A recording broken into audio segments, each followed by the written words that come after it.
Well, here's another little project I'm doing for a person. Some old wood that I pulled out of a house from 1910. I'm salvaging it. Cedar tongue and groove. We're going to make a barn door for these people out of this old rustic wood. So we got some of this wood in here dried now and pulled all the nails. This is for the barn door. I find what works best is just to use some good old-fashioned dark. If you want that contrast and you want these holes and dents and scratches to pop out and look nice, I find that just some good dark wood furniture paint.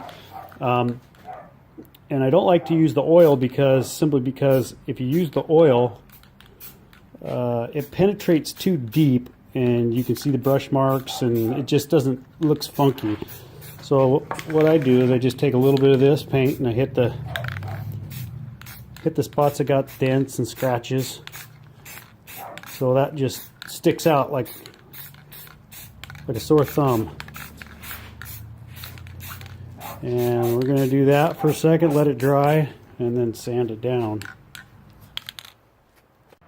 So now we're done. We rubbed out the paint. It's contrasting all the low spot, kind of showing an even more aged look.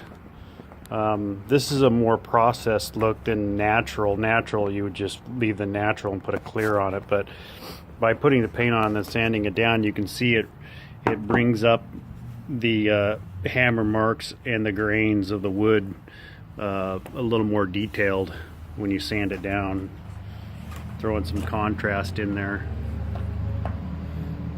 And I will show you a picture of the door kind of as it's going together and then when it's done. One more thing, so there's 3 different phases to this, and I kind of briefly showed you a little of the other stuff, but this is just the board with all the nails and stuff in it. You can see all the nails and the knot holes and stuff in it. We personally put this in our house like that, but then to give it this look over here, you've got to put your stain on or paint, and then this is the finished product right here. So that's kind of the phase how it goes. Pull all the nails, paint, and then sand and distress.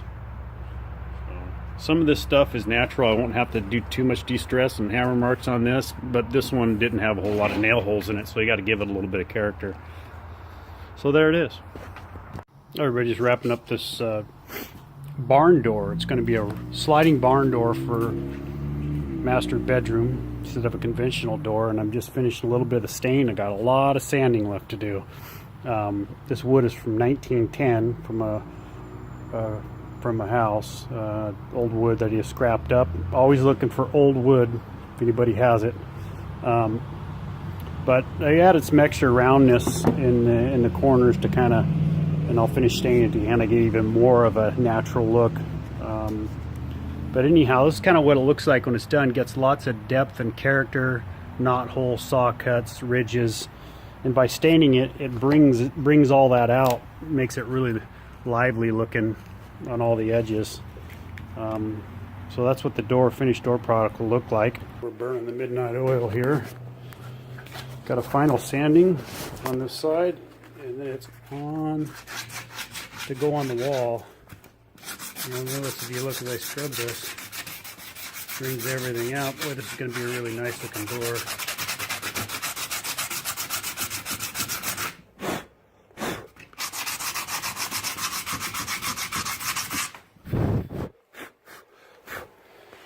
It's now about 8 o'clock, and we've got 12 hours to finish it up and get it hung.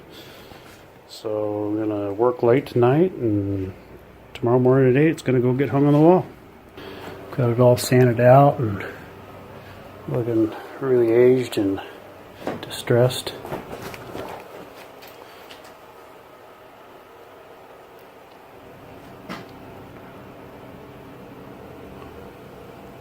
This is going to be one nice door. Even added a little bit of country bling to it by putting the old nails back in it.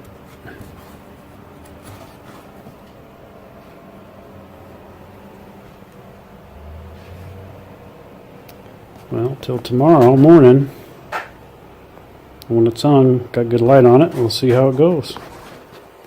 All right, the door's here, and that's the opening that I'm putting it on. Got the hardware here. We're getting ready to set it up. And we're going to see what it looks like. This wasn't a standard opening. This is almost a 4-foot opening, just a breezeway between the master and the master bedroom, master bath. So we'll see what it looks like when it's up. Looks really nice. Turned out pretty nice. Got some cracks there to show a little daylight through, showing the age.